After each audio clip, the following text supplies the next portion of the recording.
TRA pale kuna foleni kubwa kwenye ile mizani. Mizani ile mwanzo tulikuwa tunajua kwamba inafanya kazi sawa na mizani ya hapa ndani, kumbe hizi mizani mbili ni tofauti. Hii inapima uzito wa mzigo ili uweze kuchajiwa, lakini kule wanapima mzigo kuwezesha gari lao kupita kwenye barabara. Kwa hiyo ni function mbili tofauti. Lakini pale baada ya kupima na gari linatakiwa lirekebishe mzigo, iwe ni kupunguza au kuweka vizuri, lazima ukate ile seal yenu ya TRA waweze kurekebisha. Hakuna watu pale wa TRA, hakuna watu wako pale station mpaka waitwe kutoka huku. Kwa nini waitwe kutoka huku wakati hizo zote function zetu? Kuanzia leo peleka watu station kwenye ile mizani. Abiria anapita, ameambiwa rekebisha mzigo, mara moja anakata seal, anafanya marekebisho, wanapima, anaondoka. Hatuna haja ya kumweka hapo masaa mengi. Sasa tunapokwaza huko nje, watu hao wana generalize, wanasema ni bandari. Kwa hiyo TRA hilo nalo. Kwa hiyo kuna mfumo huo, lazima uhakikishe unafanya kazi yake vizuri. Zile dosari zote lazima zifanyiwe kazi. Kuna mtu wako ICT hapa, watahama kutoka TRA wako kule, ataingia hapa na kwenda hapo na kwenda sasa hivi kwenda kuzungumza pale swala mfumo huu. Mfumo wetu unatuharibia kazi. Tulikuwa na shida hapa, tumesharekebisha, tumeweka mfumo ambao sasa una miezi kama 3-4 huo. Tunahitaji sasa na nyie lazima mfanye marekebisho makubwa. Hawa wateja wetu wakija hapa waingie na kutoka kwa kipindi kifupi. Iwe tu sasa anasubiri ile iondoke na nyingine iweze kuingia, lakini tunataka mtu akiingia hapa aone zile services zinaenda smooth. Ni kweli pale nje tunajenga barabara. Ile barabara yetu imechakaa mno. Kutoka hapo junction mpaka pale Kurasini darajani. Imechakaa mno. Kwa lazima tuifanyie marekebisho.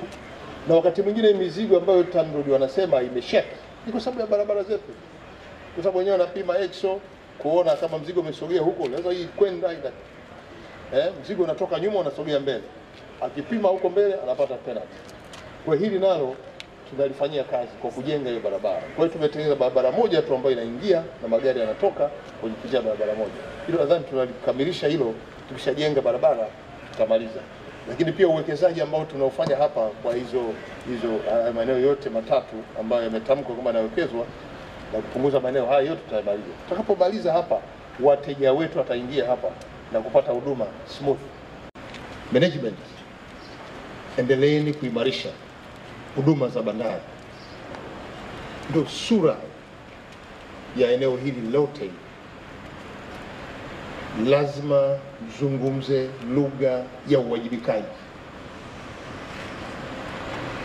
Tunajua tunayo system zetu za kufuatilia mapato, lakini na mapato nayo yanayopatikana ni muhimu yakahifadhiwa kwa mifumo hiyo ili kusiwe na mguso wa moja kwa moja. TRA ambao pia na nyinyi mnafanya kazi hapa, mko station hapa, hakikisheni maeneo yote ambayo yanahitaji uwepo wenu nyie mbwe hapo. Mwaka juzi tulipokuja hapa kwa mara ya mwisho tuliagiza TPA ifanye kazi masaa 24. Si kama mnaendelea kufanya kazi hiyo. Mnafanya masaa 24? Yes. Kwa nini? Tunataka tuone wateja anaingia saa 7 usiku anapata huduma anaondoka. Saa 10 alfajiri anakuja anapata huduma anaondoka. Itasaidia sana. Tuna send message nzuri ili bandari yetu iendelee kuwa bora kwenye ukanda huu wa upande wa mashariki. Na sisi tunategemea wananchi kadhaa, kwa hiyo tusijiweke nyuma, tusio wavivu kwa sababu nchi kadhaa zinatutegemea sisi. Burundi, Kongo, Zambia, hata Malawi na Msumbiji pia kupitia hapo Mtwara. Hiyo. Kwa hiyo hilo ni muhimu. TPA, TASAC, TRA lazima tukae pamoja. Tuzungumze lugha ambayo itatuwezesha kuunganisha hata staff wetu kuwa na mawasiliano mara kwa mara. Haipendezi sana lawama ambazo tunazipata, na kwa kweli eneo la elimu nalo pia ni muhimu sana ili watu wapate message ya kwa nini kunakuwa na hicho kitu. Kama bandari leo capacity yake ya kupokea mizigo ni ndogo, inasababisha mlingano meli, tuambie kama tunajenga. Yadi zetu hizo 3 ziko construction, zitapokamilika meli zote zitashusha kwa wakati mmoja. Tuambie hayo. kama tunaendelea kununua mitambo, basi tuharakishe watu waone mabadiliko bandarini. TASAC na nyie pia kama ndio watu wa vibali, watoa kibali kama kuna eneo la kuweka meli na vitu vingine. Haya yote haya Watanzania tunatakiwa kuyajua. Huyu dereva anaitwa Mambo, Omar Mambo. Aliingia bandarini tarehe 10 saa 8, akatoka saa 11 bandarini.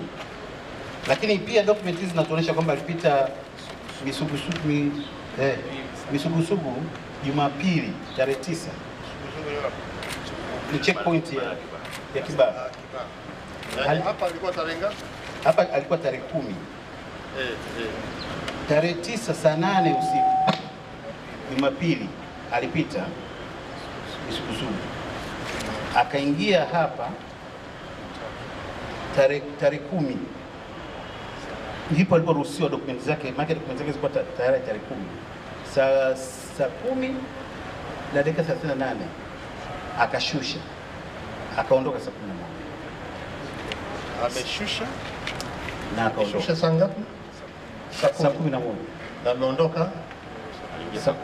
Aliingia saa 10, akashusha mzigo wake, akaondoka saa 11. Na same day na hakuna mheshimiwa waziri mkuu mtu aliyekaa hapa siku 3. Hakuna hicho kitu kabisa. Na naomba ile operations manager huyu kampuni, kwa sababu hii kampuni ni kampuni ambayo tunaihudumia hapa, ni kampuni muhimu sana hii Reload Logistics. Wana mzigo wa kopa na tumewapa shed hapa. Na pia tumewapa fork lift 4 za kuhudumia, kwa sababu tunajua umuhimu wa mzigo wa kopa na jinsi ambao unataka kujenga mahusiano na nchi jirani. Kwa hiyo tunawapa attention yote. Sasa tulishangaa huyu mtu atalikuwa ananiongea na kusema hivi. Sio kweli mheshimiwa waziri mkuu yaliyosemwa na ambayo yanazunguka kwenye clip. Ni sielewi kwa nini alikuwa anaita tafaruku hiyo na kuleta hali ya kutoeleweka kwa jamii. Sasa hivi tuna upanuzi, mradi wa upanuzi wa bandari ambao gate namba 1 mpaka gate namba 7 tunafanya upanuzi. Na gati namba 1 mpaka namba 5 yamekamilika. Kwa hiyo gati namba 6 na namba 7 ndio inaendelea, ambayo itakamilika mwezi Agosti mwaka huu. Kwa asilimia kama 40 ya sehemu huku ndani iko kwenye ujenzi. Lakini pia nje kuna ujenzi wa barabara. Upanuzi, tunataka ile barabara iwe na leni 4. Sasa hizi ziko 2. Nini changamoto? Changamoto ndo foleni. Hiyo foleni. Mafuta yanakuwa yanaenda sana na matajiri hao. Nadhani foleni kwa sababu ya nini?